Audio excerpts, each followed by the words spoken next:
ओम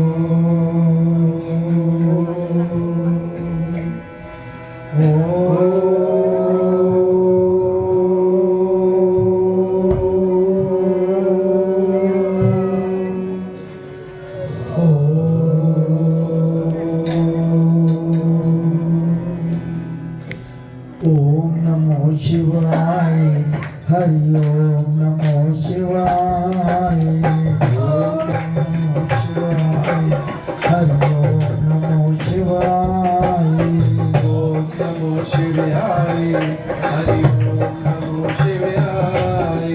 ओम नमो शिवाय।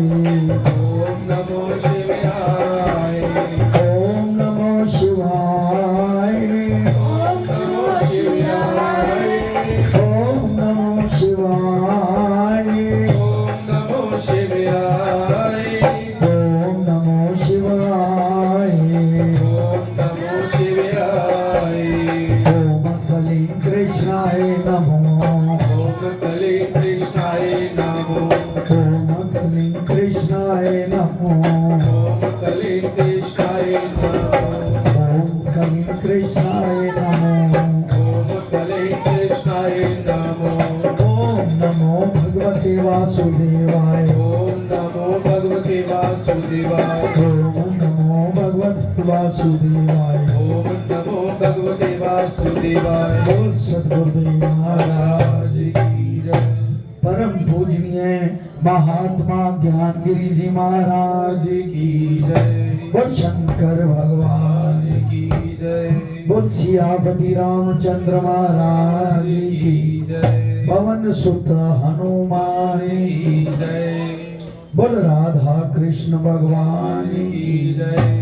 बोल गीता माता की जय। बोल गंगा जमुना सरस्वती माता की जय। सच्चियां जोतां वाली माता तुहाडी सदा की जय।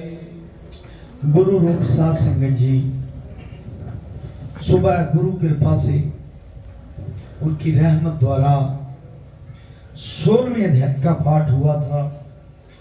देव असुर संपदा विभाग योग। हमने अपने अंदर से देवता की प्रकृति को कैसे पैदा करना है, और अगर हम कोई बुरा प्रकृति अपने अंदर उसकी आदत बना लें तो वो आसुरी योग होगा। देव योग क्या है? देवता का योग ये है कि जो सत्संग, कीर्तन, भजन, कथा सुनते हैं, पढ़ते हैं, ईश्वर का नाम लेते हैं और कहते हैं कि हे प्रभु मैं आपकी शरण में हूं, वो देवते होते हैं। उनका पार उतारा हो जाता है, ईश्वर की सत्ता में आ मिलता है। लेकिन जो असुर होते हैं, जिनकी बुद्धि खराब, कपट, क्रोध, अहंकार, स्वार्थ, ऐसी चीजें, तामसी बुद्धि, लोगों को दुख देना, हृदय दुखाना, वो बार बार इस जन्म में आसुरी संपदा के लोग बार बार जन्म लेते हैं, दुख पाते हैं और नष्ट होता है। आत्मा बहुत छोटा हो जाता है, सूक्ष्म हो जाता है। यानी कि कहाँ विराट आत्मा ब्रह्म पद और कहाँ सबसे सूक्ष्म आत्मा अदम जुनी। इसलिए हमें किसको अपनाना है, वो हमको विचार करके गुरु की शरण में आना पड़ेगा।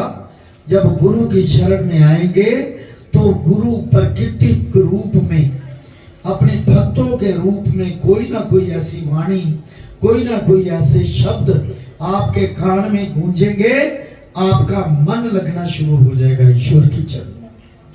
बोल सतगुरुदेव महाराज की। सियावर राम जय जय राम। मेरे प्रभु राम जय जय राम। मेरे श्री राम जय जय राम। आइए 16वें अध्याय का महात्म सुने। श्री नारायण वाच। हे लक्ष्मी, 16वें अध्याय का महात्म सुन। सौरठ देश में एक राजा नाम खड्ग नाम का बाहु था। खड्ग बाहु नाम का राजा धर्मात्मा। जिसके घर में, उसके राज में, हर घर में ठाकुर मंदिर थे। घर घर में मंदिर, पूजा कीर्तन सत्संग चलता था। बड़े बड़े यज्ञ हुआ करते थे। तीन घरों में स्वर्ण के खंभे जड़ाऊ चढ़े हुए थे। राजा बड़ा हरि भक्त था।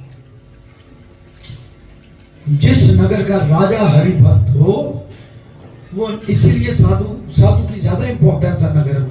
कोई भी देख लो, कोई शुभ काम हो या कोई करना हो, कहते वो महात्मा जन है, उनका आशीर्वाद लो पहले। यानी कि एक नगर में साधु की ज्यादा महत्वता है। एक नगर में उसकी जिम्मेवारी होती है कि अपने जैसा लोगों को रंग चढ़ा दे। अपने जैसा वो जिम्मेवारी होती है। राजा बड़ा हरिभक्त संत सेवक था। इसकी प्रजा भी अति सुखी थी। राजा भी दयावान, सर्व जीवों पर दया करता था। किसके घर में बहुत हाथी घोड़े धन भी था। उन हाथियों में एक हाथी बड़ा मस्त था। किसकी धूम मची रहती, महावतों को पास ना आने देता। मस्त हाथी था। वो कंट्रोल करने वाले महावत जो होते ऊपर ड्राइवर, उनको वो कंट्रोल नहीं करने देता था। जो महावत उस पर चढ़ता उसे मार डालता। हाथी के पांव में जंजीर डाले रहते। जिसके खेत से राजा ने और देशों के भी महावत बुलाए। वो ऊपर कंट्रोल करने वाले महावत जो ऊपर चढ़ के सवारी करते वो बुलाए। बुलाकर कहा, कोई ऐसा हो जो इस हाथी को पकड़े। वो शंकर भगवान है कि मैं उसे धन दूंगा। हे लक्ष्मी, उस हाथी को किसी ने ना पकड़ा। नजदीक कोई नहीं जा सकता था और वह हाथी राजा के मंदिर के आगे खड़ा रहता। राजा के मंदिर के आगे हाथी खड़ा रहता। अब देखिए, एक हाथी को कोई नॉलेज होगी, कोई समझ होगी। जैसे हमारे मंदिर के बाहर कुत्ता खड़ा रहता है, प्रसाद जब वो करता है वो चाहता है। वो संतों के वक्त भी होते थे ऐसे, बहुत होते थे ऐसे। जहाँ पर नाम की महिमा है, जूनी में किसी ना किसी विचलित आत्मा होती है कि हमारा कल्याण होता है। हाँ, कोई भी जूनी, बिल्कुल जिधर जाता लोगों को बड़ा दुख देता। जो भी उसके आगे आता उसे तुरंत मार डालता। वन में जाए तो वन के पशु पक्षियों को मार डालता। नगर में लोगों को मारता। जहां रहता बड़ा उपद्रव करता। राजा सुनकर बड़ा चिंतावान रहता। कई उपाय करके राजा थक गया। हाथी वश में ना आया। राजा को बड़ी चिंता लग रही थी। एक दिन हाथी नगर को चला। सामने से एक साधु आता था। सियावर राम जय जय राम, मेरे प्रभु राम जय जय राम, मेरे श्री राम जय जय राम, करो कल्याण सीताराम। सामने से एक साधु आता था। जब नगर को हाथी जा रहा था, लोगों ने उस साधु को कहा, है संत, ये हाथी तुम्हें मार डालेगा। संत ने कहा, देखो तुम नारायण जी की शक्ति कैसी है। हाथी की क्या शक्ति जो मुझे मारे नजदीक नहीं आ सकती। नगर वासियों ने कहा, ये पशु तेरे भजन को क्या जाने, पशु को क्या पता तेरा भजन क्या, ये तुम्हें मारेगा। साधु ने कहा, क्या मारेगा, मैं परमेश्वर का प्यारा हूं, हरि भक्त हूं, जो परमेश्वर से बेमुख है तिनको मारता। और ये भी मेरा ज्ञान है, जो मेरी मृत्यु इससे लिखी है, इसी से है, सो अवश्य मर जाऊंगा। बिना आई कोई नहीं मरता, जब आई होती है तब वो मरता। हाथी साधु के पास पहुंचा। साधु ने नेत्र पसार कर देखा, हाथी ने सुंड के साथ साधु को चरण वंदना की और खड़ा, कुछ नहीं कहा। तब साधु ने कहा, गजेंद्र मैं तुझे जानता। गजेंद्र कहते हाथी को, हाथियों का देवता गजेंद्र, गज मना हाथी। तू पिछले जन्म में पापी था, बहुत पाप किए थे तुमने, मैं तेरा उद्धार करूंगा, चिंता मत कर। हाथी बार बार चरण छूता, माथा निवाता। हाथी ने आगे हो चरण वंदना की। लोगों ने खबर की, राजा भी वहां आ गया। राजा भी देखने आ गया कि वो हाथी तो साधु को चरण वंदना कर रहा है। तो हाथी साधु के आगे खड़ा है। तब साधु ने कहा, अरे गजेंद्र तू आगे आ। उस गीता पाठी संत ने कमंडल से जल लेकर मुझसे कहा, गीता के 16वें अध्याय का फल इस हाथी को दिए। बोल गीता माता की। उस गीता का फल 16वें अध्याय का उस हाथी को दे दिया उस संत साधु। इतना कहकर जल छिड़का। जल के छिड़कते उसने हाथी की देवदेही छोड़ी और देवदेही पाई। हाथी की देह छोड़कर देवदेही प्राप्त होती। विमान पर चढ़कर राजा को सम्मुख होकर कहा, हे राजा तुमको धर्मज्ञ जानकर तेरे दरबार पे आया था, तेरे नगर में रहता था, कि कभी कोई यहां संत आवेगा तब मेरी गति करेगा। इस संत के प्रताप से मेरी सदगति हुई, ये कहकर वैकुंठ को किया। राजा ने संत को दंडवत प्रणाम की और कहा, संत जी आपने क्या मंत्र कहा जिससे इस अदम दुखदायक को सदगति प्राप्त हुई? संत ने कहा, मैंने गीता के 16वें अध्याय का पाठ का फल दिया है इसे, मैं नित्य ही पाठ किया करता हूं। राजा ने पूछा, हाथी की खबर, यानी कि हाथी पिछले जन्म में कौन था? साधु ने कहा, हे राजा ये पिछले जन्म में एक अतीत का बालक था, एक साधु का बालक, ये हाथी। साधु ने कहा, राजा ये गुरु ने कहा, गुरु ने बहुत विद्या पढ़ाई, बहुत पंडित किया उस अतीत के बालक। गुरु ने विद्या पढ़ाई।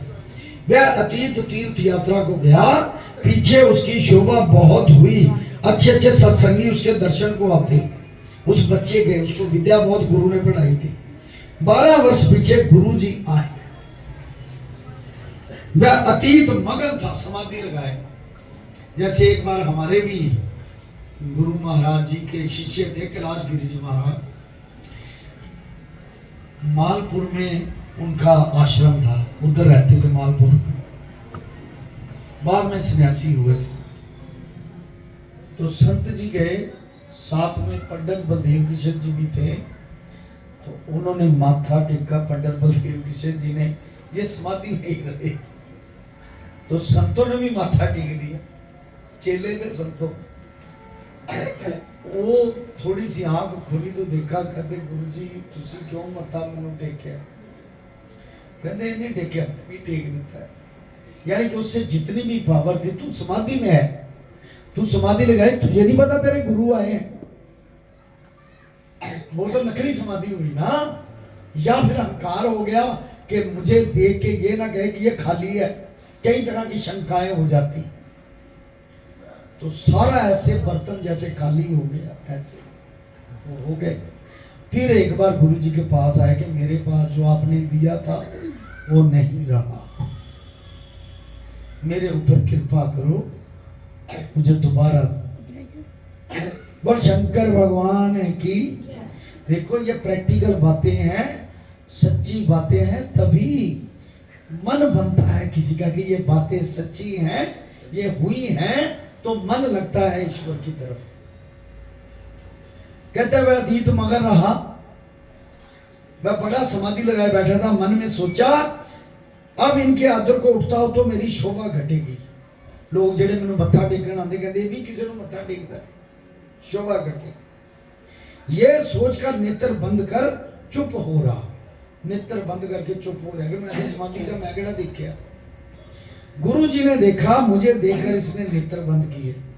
अब गुरु की तो आंख होती है उसे तो पता होता है।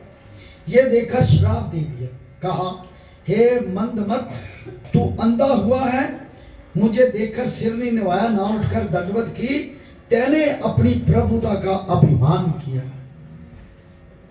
सो तू हाथी की जोड़ पावे। ये सुनकर वह बोला, हे संत जी, पछतावा हो गया उसको बाद में, उस अतीत को। कहते हे संत जी, आपका वचन तो सत्य हो जाएगा, पर ये कहो मेरा उद्धार कैसे।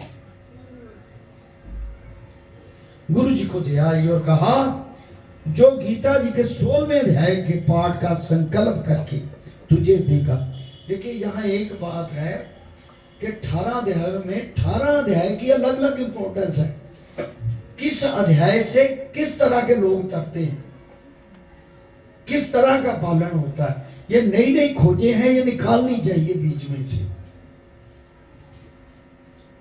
16वां अध्याय, 16वें अध्याय का अर्थ देखिए, देवासुर संपदा योग, देवताओं जैसी प्रकृति रखना। इसमें झोल है कि देवता हो के भी राक्षस मनोवृत्ति रहे तो फिर वापस आता है। इसलिए उसने कहा 16वें अध्याय के पाठ का फल देना। ये गुरु के सामने इसने अभिमान किया, ये प्रकृति चेंज होगी। ऐसे हर अध्याय का एक मतलब है। वो शंकर भगवान की अध्याय के पाठ का संकल्प करके तुझे देखा, तब तेरा उद्धार होगा। उसने कहा जब कोई संत, जब कोई फकीर 16वें अध्याय का पाठ करके संकल्प करके तुझे देगा, तब तेरा उद्धार होगा। यह सुनकर राजा ने भी पाठ सीखा और अपने पुत्र को राज देकर आप तप करने लगा। वन में जाकर 16वें अध्याय का पाठ नित्य करता समय पाए राजा सदगति को प्राप्त हुआ।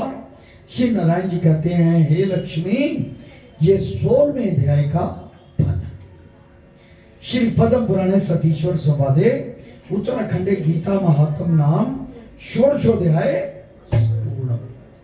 सुबह भगवान सभी को जीवन दान दे, ऐसे ही अपनी श्रद्धा के साथ आते रहे। 17वां अध्याय होगा त्रिविध श्रद्धा योग। 3 प्रकार की श्रद्धा, 3 प्रकार के कर्म हो गए, देवासुर संपदा हो गई, अब श्रद्धा भी 3 प्रकार की। सुबह वो होगा, सुबह हमारे मास्टर मदन लाल जी का जन्मदिन भी है शायद, उनको बहुत बहुत अग्रिम बधाई।